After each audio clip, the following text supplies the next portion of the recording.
In the history of technology, it's not very often when we see a technology going mainstream very quickly. 40 years ago, we realized that the internet was to be big. However, the impact of the technology took still some time. The information was stored in servers managed by universities and research centers. However, once upon a time, a team developed a browser, a totally new category of software. And this browser, Netscape Navigator, became the entry point for millions of people around the world who didn't have to have technological backgrounds to be able to access this valuable information that suddenly was becoming open for everybody. Similarly, in 2003, a team led by a dropout from Harvard University decided to build Facebook. Facebook became very popular among students in Americas. Later on, it expanded to high school students and then the general public. Today, almost 2.5 billion people have access to this tool, and they use it to communicate with friends, families, and people they want to connect with. Similarly, a few years later, Apple, a company led by Steve Jobs, released groundbreaking categories. It started with the iPod, and then the iPhone, and then the iPad. We realized that these tools expanded the opportunities for many people who were certainly afraid of technology, but with these devices, with the easy to use capabilities of these devices, they decided to give it a go and then realized that the internet was much more. The smartphone created a revolution in technology and allowed applications that were unimaginable only a few years before to become very popular. And then, 7 years ago, we saw the advent of a new application. It was called TikTok. It was initially developed in China with the name Douyin. However, once it went beyond China's frontiers, this application became so popular users all over the world create content, consume content, connect with friends, do business, and many other things. These applications reveal that in some cases we catch the attention of the public, and in these cases, these applications reach critical mass very, very quickly. Today, we're talking about AIGC, Artificial Intelligence Generated Content. And now it is impossible not to read a business magazine or a general newspaper without any information about some of the tools that have become so popular in the last months. AIGC is arriving to our personal and professional lives, and it's definitely going to make a big impact on all of us. Why is that so? Artificial intelligence, of course, it's not new. Back in the 50s, a team of professors connected at Dartmouth College and coined this term, artificial intelligence, machines, to potentially reach levels comparable to humans. Artificial intelligence had ups and downs. At the beginning, we thought about expert systems, systems that were able to compile questions and answers for specific subjects. It sounded very promising, but soon enough, they realized that compiling all this information would take a lot of expenses. It would definitely be time consuming and wouldn't be able to cover the whole gamut of information to connect. For many years, AI was a difficult cause until the 90s when a team of experts decided to apply a new technology. Machine learning was already in its beginnings, and inside machine learning, a new field started, deep learning, giving computers the opportunity to learn from information that was already available. At that moment, information was becoming popular, images, text, videos. So finally, researchers had the opportunity to test their theories with real information. Luckily, we see today the impact of AI. We use artificial intelligence everywhere for different types of problems. prediction, regression, classification. Even your cell phone today is using AI to maintain battery, so you can spend the whole day without charging your phone. Today, artificial intelligence is moving one step forward and not only helping us to solve some typical business problems, but now AI is becoming our creativity partner, our companion that is going to help us to be more productive, be more creative. AIGC today is able to generate meaningful content that it's original, relatively new compared to everything that exists. Even though the information that exists has been used to train these models, the specific examples that AIGC can produce really look original, impressive, creative, and obviously it's causing such a big impact in our society today. To be able to get here, we had to be connected to many different trends. AIGC is not developing in a bubble. AIGC is developing in conjunction with many other technologies. For example, data. We had to have available data to be able to train our models, whether it's going to be text, whether it's going to be images, whether it's going to be videos, we needed to have that data available. And that's something that today we have access to. Equally, computing power. Many of the algorithms that we see succeeding today were developed 20, 30 years ago. However, there was no available computing power to test these algorithms at the scale that was required. Thanks to cloud computing, today researchers are able to test the algorithms. So very quickly, they can realize the potential. If not, they can improve these algorithms and create new ones, such as the transformers that we are leveraging today. Algorithms become very important to expand from recognizing text, from analyzing images, and so on. Equally, we want to see an ecosystem that is thriving. We want to see that models that have been developed by different companies potentially become open source, so developers around the world are able to use them and provide feedback to the companies behind these models.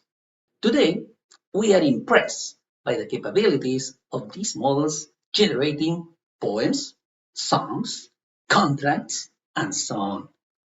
Not long ago, using RNNs, recurring neural networks, we were able to see models creating plays in the style of William Shakespeare, the father of the English language. These models were very creative, feeding these models with the information of all available plays. From William Shakespeare, these models were able to create new plays in the same style and clearly with original ideas. However, we realized soon enough that RNNs were not such powerful managing languages. In fact, translations were a critical example where RNNs were initially deployed. However, soon enough, we found that there were some limitations. Around 2016, a team at Google developed the Transformers architecture. And that is what took us to the moment that we are today. Many of the problems that we see in the press today were developed using this technology. And in fact, it's a great evolution when we think about creating and managing large language models, a way to organize the words of any particular language. So what makes these models so powerful? You and I speak in a native language, we learn second language, and it's clearly very difficult to master a language if it's not being your native language. When we think about a computer, it's also going to be very difficult for a computer, which is really a machine that only understands zeros and ones, to recognize the power of language. How are we able to do so? If you think about a computer, we need to think about how to structure the information so the computer can understand it. And for that, we can think about any language, perhaps English, that has 40 or 50,000 words. If we want to create a structure that the computer can understand, we can create vectors, 50,000 long vectors, and let's say 1000 is going to be one word, 001000 is going to be another word, and so we create 50,000 words. Very easy, one hot coding. However, Once we get there, we need to think about building sentences, building paragraphs. And for that, we need to multiply these vectors, meaning matrix multiplication. When you have a matrix with 50,000 elements, that becomes prohibitively expensive, time consuming, and not reasonable to work on that way. How we facilitate managing languages. We need to recognize relationships. We need to recognize properties that languages exhibit. For example, if I think about a word like red, I need to recognize that it could be replaced by green, black, and white. If I need to think about two words like boy and girl, I need to recognize that the distance in a multidimensional space, recognizing these languages, that the same distance will be applied to man, woman, or king and queen. That's how we are able to create a multidimensional model that will manage all these different words in a particular language. That way, we now see the creation of LLMs, large language models, that will allow us to manage language, to potentially understand the meaning of a sentence and then be able to generate the next word, for example. So if you remember your telephone, you have an autocomplete feature. LLMs are able to provide capabilities that are beyond the pale, and that follows the same principle. In the same vein, we see image generators. And we've seen in some cases the praise of the media on these particular systems because we can now finally create images in seconds. I am an author who has written a number of books on technology and finance. These books initially need a cover, and for that, I need to hire an illustrator. The illustrator will definitely capture my ideas on what the book is all about, and with that, they will be able to create a first draft. We'll comment to some feedback and then come back with a second, third, and fourth iteration until we get to a final cover for the book. Today, using image generators, I'm able to create that on my own. I can test first, I can create a prompt, and then I can see the result. If I'm not satisfied with that result, I can go back to my prompt, improve it, refine it, and then create another cover. I can do this process iteratively for many, many times. And finally, I will be able to get to the cover of my dreams. That's the power of image generators. How these models can work and create images. For once, these models have been fed billions of images that have already been created before. We can train a model that will be fed the billion of images available on the internet, for example, and also the captions that Google, Bing, or any other search engine was able to incorporate to describe that image. That is going to be one step. The other step is that we need to classify these images. And for that, we need to use many dimensions. We can only conceive 2 dimensions, 3 dimensions. These models, leveraging the billions of images, leveraging also computing power that it's pretty much unimaginable accessing before, are able to create multidimensional models that pretty much are able to encapsulate the basic information of all available images. Any point in this multidimensional space potentially can be converted into a picture. So when we think about a prompt, the prompt is basically locating a point in this multidimensional space. And once we recognize that point, now the model will go from this point to a process called diffusion. And with that, finally provide a higher resolution image capturing the essence of that prompt. That's very powerful. Text, images, and that's not the end. Back on November 30, 2022, many of us were probably paying attention to the soccer match between Argentina and Poland. Both teams were playing, competing for a spot in the second round of the World Cup held in Qatar. On the same day, OpenAI, startup from San Francisco, California, released ChatGPT based on their GPT 3.5 model. In only 5 days, 1 million people were already playing with this tool, experimenting with the capabilities of this tool. Certainly, this tool didn't come from nowhere. The company had already been developing several iterations of this tool for many years, starting from 2015 when the company was founded. These tools were initially released only to experts, professors, researchers who were interested in seeing the progress of the technology. However, the impact had not been that significant. Users everywhere were applying to get an account with OpenAI, which initially you had to be waitlisted for. However, once we had access to this account, you would be able to type a prompt on any particular topic, and the system will provide a very creative answer. In only 5 days, 1 million people started using the tool. OpenAI didn't do any marketing. It was all word of mouth, meaning that people were so excited about the capabilities of this tool that they shared this information with their friends, colleagues, and so on. These million people spread this information, and a few months later, 100 million people finally got access to the tool, demonstrating the power of these LLMs now in the hands of the final users. People started using the tool for their own work, for their particular tasks, for homework, for example, and so on. The company OpenAI, of course, didn't start from nowhere. Back in 2015, the company was founded.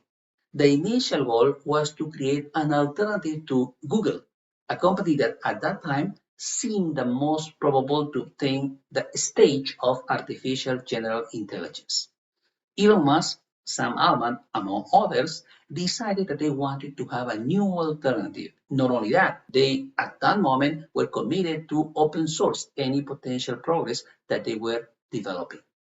The company was formed and a number of initiatives were put in place, one of them being GPT. This is the initiative that we finally see resulting in this craze today called ChatGPT. Today, with GPT-4, we see that this model has expanded even further, adding new capabilities and now becoming multimodal.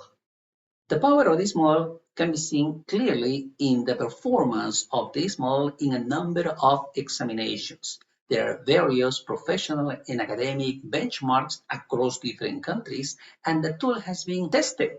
And guess what? The tool has performed better in many cases than 80% of the human participants in the same test. This is just an idea of how powerful this tool is. OpenAI is using GPT-4 internally on support sales, content moderation, and programming. So millions of programmers in the world today are using these tools because they realize that you don't have to start from scratch. The tool is so powerful, it has been trained on billions of lines of code, so certainly will know something about coding. This tool has become indispensable in their toolkit. In fact, they see that the code prepared by these tools is sometimes better than the code they could have developed. However, they cannot keep it like that. They need to use that as a first iteration, and then they can refine it, they can customize it, perhaps find one or two errors, but nonetheless, they are really saving a lot of time, allowing them to create more programs, perhaps in the time that they have available.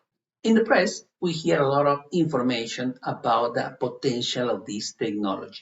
However, the real implications of this technology go beyond users, beyond individuals. In fact, the real applications of the technology will come through companies, startups all over the world that will have access to the APIs that these companies will make available. OpenAI is already making its API available to developers, and they realize that there is a real universe of applications. Many applications are already available today from different companies. For example, if I'm doing marketing, I want to make sure that my clients will have the best experience possible. It used to take some time for me to create copy, to create descriptions of my products and services. Now, with a simple prompt, these tools can help me create a copy, and that's going to be something impactful as well. Not only that, if I needed to create a picture or I needed even worse to create a video, it could have taken a long time to create these pictures because my creative people might have been busy with a lot of work, so they couldn't have the time to help me out. Instead of relying on the creative people, illustrators, designers that the company might have used in the past, Now I can start doing this work on my own. And that's something really impressive because in seconds, I will be able to generate new images. If I have a basic image with the product that I have, I can employ tools that will expand this image, that will create variation of this image, that will change it in ways that expand my library of images, creating the potential to make a bigger impression on my customer. That's a real saving for companies all over the world. And these tools are very important today. So not only developers, not only copywriters, not only marketing people, not only developers are using this tool, CEOs too. Because CEOs realize that in many of the opportunities they have to interact with people, they have to communicate with them. And perhaps writing emails might not be their specialty. Tools like this allow us to create drafts of emails responding to emails that are received immediately. That is very powerful. However, it's just the beginning. In fact, 40 years ago, when the internet arrived, we realized that the world was changing. However, it took many years to figure out who were the real winners. Back in the day, many companies started entering the field because there was a lot of excitement. So many products and services were launched without consideration at all on the potential viability of these businesses. It was after a while that we realized that not all of these companies would survive. In fact, many of these companies fail, and only many successful companies stay in business, with which the ones that exhibited sustainable business models. That is exactly the trend that we will see with AIGC. Today, venture capitalists, private equity firms, startups, there's a lot of excitement, many new companies trying to copy one another and then pretending to create a new business model. Today, however, we see that this tremendous spread of the technology will lead at some moment to a moment of consolidation when only a few companies that are going to be really thoughtful in their approach will finally realize that these are going to be the survivors in this field. Eventually, we will see a moment when these winners will become very famous and as big as many of the companies that were created in the internet era. So we're still in the early stage in AIGC market commercialization. So let's be ready for the development of this technology in the years ahead. The innovation of this technology will come to us thanks to real-world applications of AIGC. Companies around the world are already employing these technologies, both users and also companies creating applications, leveraging the APIs. Media companies, for example. Back in the day, if you wanted to get an article, you needed to think about starting doing initial research, which could take you a few hours. After that, you needed to fact check your initial draft. You needed to create an initial draft that could be reviewed later on by an editor. So you have a number of people there working on one article, and this could have taken days at least. Today, many organizations are employing these tools to create initial drafts of these articles. Of course, you cannot completely rely on these initial drafts. We need to think about verifying these, fact checking these, and then finally refining it. Now, one professional journalist will be able to start not from scratch, but from an article that a junior person might have already fact checked, leveraging a draft from one of these tools. So you might have said, what about the people who were working on creating these articles? People talk about losing jobs to robots, to technology. And what I can tell you is this. Throughout history, technology has transformed the labor market. So many jobs, of course, disappear. But many other jobs were also created. So when you think about new jobs for journalists, now perhaps I don't have to be doing the research that I had to do before. I can use the tool and I can spend my time in create more articles, be more productive. So my job, my role, it's becoming enhanced. And that's the beauty of technology. No company today would be able to operate without computers. So many jobs were created to do so. Technology has a clear role in improving humanity's well-being. And in that process, it's going to create jobs that we still have no idea. Only 10, 20 years ago, nobody would have thought about becoming a search optimization analyst. Today, it's a very popular discipline. In the same vein, in decades from now, we'll see that AIGC will create a number of new jobs that we cannot imagine today. Billions of people around the world do not have access to high quality medical care. People in cities are able to go to hospitals and get proper care. If you live far away from the cities, it's going to be very difficult to go to a hospital for surgery, for example.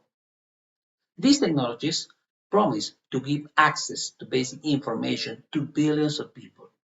People can check their computers and talk to a chatbot that will be trained on medical information, and with that, get the guidance, the initial guidance they need before diseases progress. That is a real benefit to mankind. Billions of people will really appreciate the capabilities of this technology deployed in the healthcare space. The world illustration is changing. In that regard, there are some questions out there. How come these models are able to use all images that were generated in the past from also other artists? Is there a way for these artists to be compensated? Well, first of all, these models use information that is publicly available. These images, of course, were created by humans before. Those humans learn how to paint, how to illustrate from images that were created before. And those people also learn from the masters, from Dali, from Da Vinci, from Raphael, or Michelangelo. So to say that they learned and created these images on their own is an overstatement. In that regard, we can all think that these models leveraging information that is publicly available, they're also making something positive for humanity. Because now you and I, who probably don't have the best skills in graphic design, are able to create images in seconds. And that is providing a great benefit to companies that need to create content quickly and efficiently, something that could have taken a lot of time. So we talk about text, we talk about now about images, and in the future we'll talk about video. Only making a commercial for a company could take a lot of time, could take a lot of people, and certainly a lot of money. Today, tools promise to potentially make available to everybody the capability of creating videos, meaning that I don't have to hire a cameraman, I don't have to go to another place. That's going to be a tremendous advantage to the world moving forward. A few years ago, we couldn't have seen a newspaper article without the word metaverse. Many companies invested billions of dollars in this potential access to virtual worlds. The metaverse was coming very soon. However, soon enough, companies realized that the creation of these virtual worlds was very time consuming. In fact, many companies spent billions of dollars hiring people to create these models, to create these new virtual worlds. However, many of these companies realized that that was a challenge. So the dream is not coming to an end. In fact, AIGC now is turbocharging our evolution towards the metaverse because the creation of these virtual worlds now becomes a task for computers. AIGC tools will allow us to create these virtual worlds with simple prompts. Objects that needed code can be created in seconds by people who don't need to be experts on this. So the metaverse will accelerate its advent thanks to artificial intelligence generated content. Today, the world is advancing very fast. 15,000 years ago, we didn't have agriculture. 1,500 years ago, we didn't have any machine. 15 decades ago, we didn't have any combustion engines. 15 years ago, we didn't have smartphones. So the rate of evolution in technology is growing exponentially. We can only imagine what the future is bringing. AIGC is one initial step in this accelerated evolution of technology. So let's be prepared for what the future will bring us soon. Thank you very much.